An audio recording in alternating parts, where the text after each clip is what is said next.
welcome back. If you're new here, my name is Philadelphia and I review books, and today I'm reviewing The Hating Game, and I actually have a physical copy for once. Let's start this video off with a shot of caffeine, shall we? It's a rom-com, it's a love story, it's a kind of a hate-to-love situation, and it takes place in New York at a publishing firm. So in this publishing firm, there was a merger, and this merger had two different types of personalities in the publishing world. We have the bookish people versus the more corporate-like. And so Lucy's one of those bookish, knitted sweaters and coffee mug in hand. And then Josh came from that more corporate side of the book publishing world. And now they have to work together.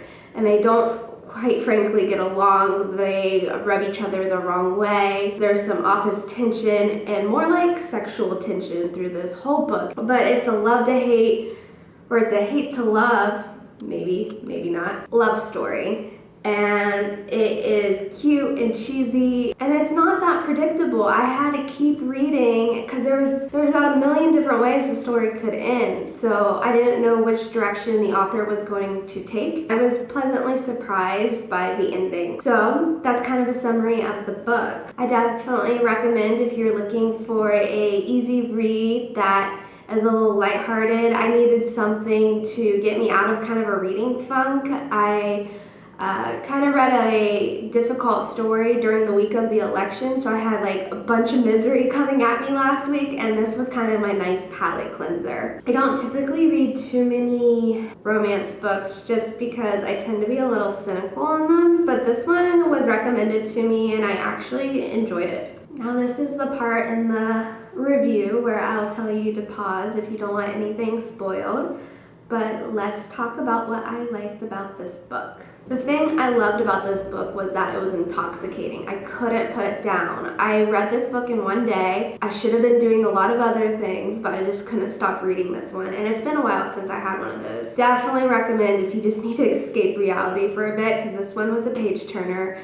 I was just trying to figure out what happened to their love story. I was just in complete hearts in the eyes while reading this. I was swooning. The romance in this book is great, and you can tell that this book is written by a woman because the foreplay scenes in this are quite extravagant. There's a lot of sexual tension built up throughout this entire book, and you just feel like you need to take a cold shower after reading this. And as I mentioned earlier in this review, that I enjoyed how, this love story could have gone in many different directions, so it wasn't that predictable, and I didn't know how the author was going to tie up some of the loose ends, and I was pleasantly surprised by the ending and just kind of the characters overall. I thought Josh had a lot of dimensions, and he was refreshing for a male character in a romance novel. I mean, he had depth and dimension, and he wasn't predictable. Now, I'm saying these things, but there is some things about Josh that do irk me a little bit, but overall I thought he was a dreamy character. I had a couple memorable scenes in the story. One of my favorites is when Lucy confronts Josh's father and really just lets him have it. I thought that was a delightful scene, and it really shows her character and her character development in the story. She doesn't care if someone likes her. People pleasing's out the window at this point because she's in love and she really just wants to please Josh and stick up for Josh. So this book has a lot of cute moments. The romance is great. There's funny parts, there's sad parts, and it really just pulls at your heartstrings. So I definitely recommend if you're looking for a nice romance read. So let's dive into some of the cons in this book, shall we? And I noticed this straight from the start. She constantly mentioned her height. She's 5 foot. I mean, that is short. I'm 5 foot. And it's never been an issue for me. Never been brought up really. It's just not a big deal.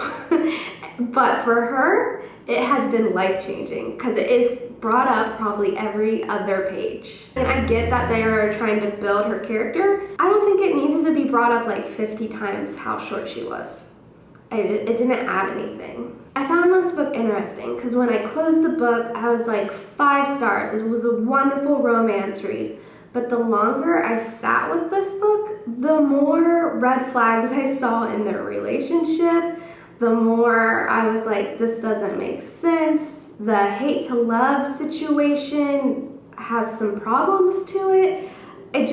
the more I sat with it, the more I was like, I think I was just kind of like head over heels to begin with in this love story, and was kind of like on cloud nine and foggy, and didn't like critically think because I was just enjoying their story so much. But you know, sitting with it and reflecting on the story, I do have some problems with it. First of all, you know, it's a hate to love relationship, but then you find out that he loved her the whole time.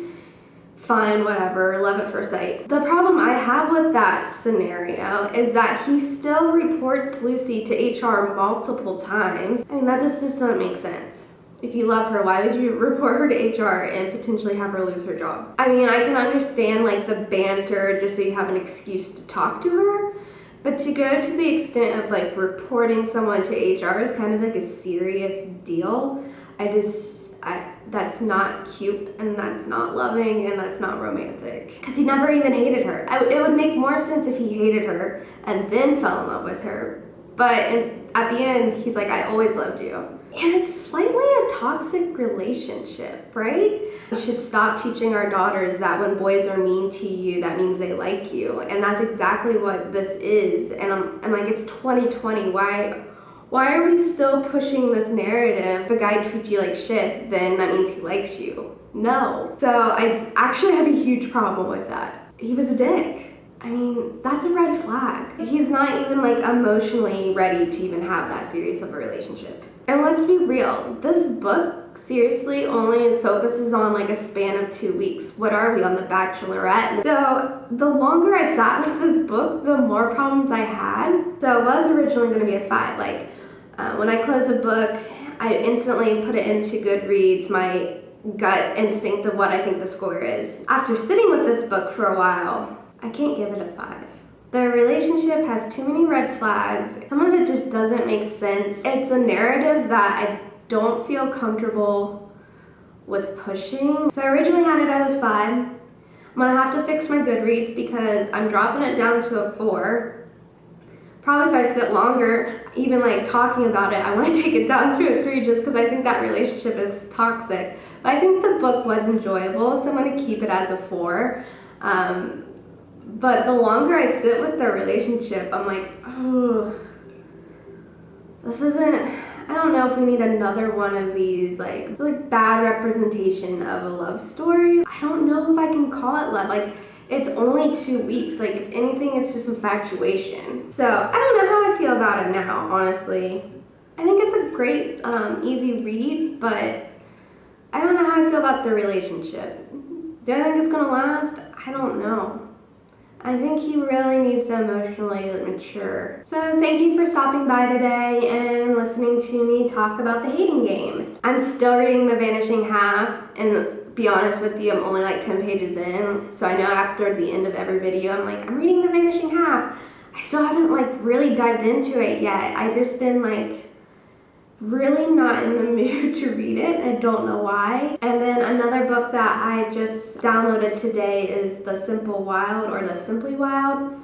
I don't know, some variation of that. So those will be my next 2 reviews that I have up here, I promise. And I know I look a little different. Look at this hair.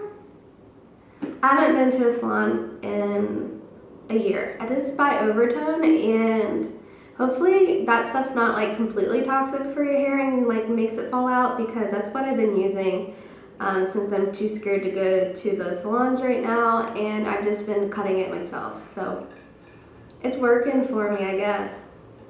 So thank you for watching. Again, my name is Philadelphia, and remember to hit that subscribe button, comment down below, and like this video. And thank you for following me along on my reading journey. I'm not really that close to my Goodreads goal, but I'm still striving to get there. I think I have like 15 more books I need to read in a month and a half. I really slacked at the beginning half of this year. Until we meet again, have a great day, and I'll see you soon. Bye.